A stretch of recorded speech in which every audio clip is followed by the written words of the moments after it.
আবৃত্তি করছি রবি ঠাকুরের বাসি কবিতা। কিনুগোয়ালার গলি, দোতলা বাড়ির লোহার গরাদে দেওয়া একতলা ঘর, পথের ধারে লোনাদরা দেয়ালেতে মাঝে মাঝে দোষে গেছে বালি, মাঝে মাঝে শ্বেতা পড়া দাগ। মার্কিন থানের মার্কায় একখানা ছবি সিদ্ধিদাতা গণেশের, দরজার উপরে আটা। আমি ছাড়া ঘরে থাকে আরেকটা জীব, এক ভাড়াতেই, সেটা টিকটিকি। তফাৎ আমার সঙ্গে এই শুধু, নেই ওর অন্যের অভাব। বেতন 25 টাকা, সদাগারি আপিসের কনিষ্ঠ কেরানি। খেতে পাই দত্তদের বাড়ি ছেলেকে পড়িয়ে। শিয়ালদা স্টেশনে যাই, সন্ধ্যেটা কাটিয়ে আসি, আলো জ্বালাবার দায় বাঁচে। ইঞ্জিনের দশ দশ বাঁশির আওয়াজ, যাত্রীর ব্যস্ততা, কুলি হাঁকাহাঁকি। 10:30 বেজে যায়। তারপরে ঘরে এসে নিরালা নিঝুম অন্ধকার। ধলেশ্বরী নদী তীরে পিসিদির গ্রাম।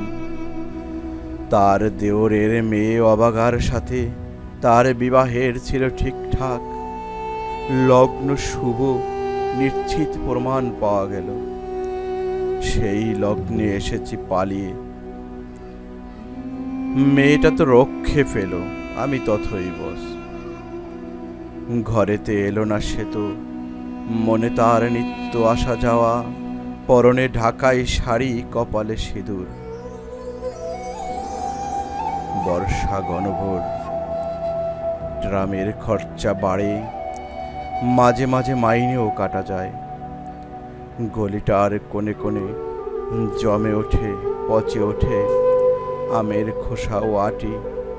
কাঁঠালের ভুতি, মাছের কানকা, মরা বেড়ালের ছানা, ছাই পাশ, আরো কত কি যে। ছাতার অবস্থাখানা জরিমানা দেওয়া মাইনের মতো। বহু ছিদ্র তার।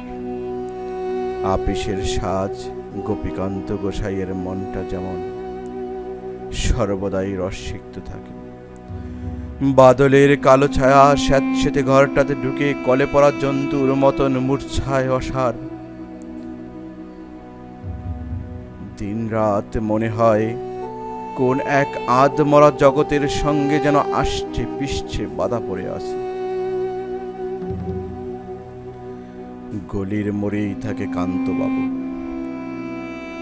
যত্নে পাট করা লম্বা চুল, বড় বড় চোখ, শৌখিন মেজাজ। কর্নেট বাজানো তার শখ। মাঝে মাঝে সুর জেগে ওঠে এগলির বিভৎস বাতাসে। কখনো গভীর রাতে, ভোরবেলা, আধো অন্ধকারে। কখনো বৈকালে ঝিকিমিকি আলোয় ছায়ায়। হঠাৎ সন্ধ্যায় সিন্ধু বারোয়ায় লাগে তান।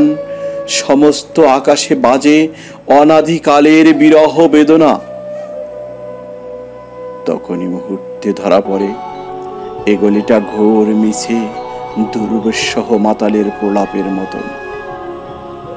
হঠাৎ খবর পাই মনে, আকবর বাদশার সাথে হরিপদ কেরানির কোনো ভেদ নেই। বাঁশির করুণ ডাকবে, সেরা ছাতা, রাজছত্র মিলে গেছে এক বৈকুণ্ঠের দিকে।